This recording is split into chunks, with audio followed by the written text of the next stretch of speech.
What's your prediction for Saturday night against Mark Magsayo? Ganar por nocaut.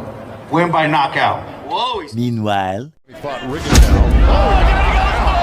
Magsayo drops him in round one. Oh boy.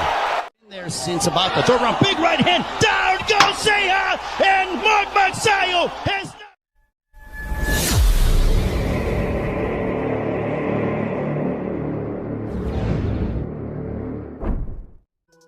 Yo, magandang araw mga idol. Isa sa mga pangarap noon ng tubong tagbilaran City Bohol na si Mark Magnifico Magsayo ay ang mapabilang sa MP Promotion dahil ang kanyang idolo na si 8th Division World Champion Manny Pacquiao ang isa sa mga namumuno sa MP Promotion. Bitbit ang undefeated record mula noong 2013 ay hindi pa natatalo si Mark Magsayo. Kaya naman matapos ang dalawang sunod na panalo sa Amerika sa kamay ng batikang coach na si Freddie Roach ay natupad ang minimiting pangarap ni Magsayo at ito nga ay ang mapalaban sa undercard fight ni 8th Division World Champion Manny Pacquiao.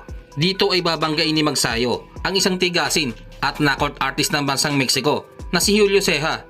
Naging WBC Pekerbox Super Flyweight, WBC Pekerbox Bantamweight at WBC Silver Bantamweight Champion si Ceja. Dala ang magandang record na 32 wins with 28 knockout at 75% knockout. Ay kumpiyansa ang Meksikano na kaya niya daw i-knockout ang Pinoy undefeated. Ganar por nocaut.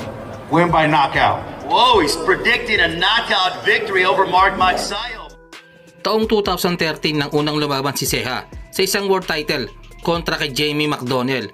Subalit natalo ito via majority decision. Taong 2015 nang maging world champion si Julio Ceja nang talunin niya ang kapwa Meksikanong si Hugo Ruiz via technical knockout sa round 5 matapos ang masakit na pagkatalo kay Brandon Figueroa noong 2019 at mabakante ng halos 2 taon ay muling nabigyan ng pagkakataon ng Meksikano na muling mapalaban.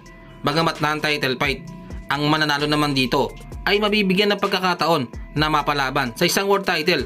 Kaya naman ganoon na lamang ang kagustuhan ng Meksikano na matalo ang ating kababayan.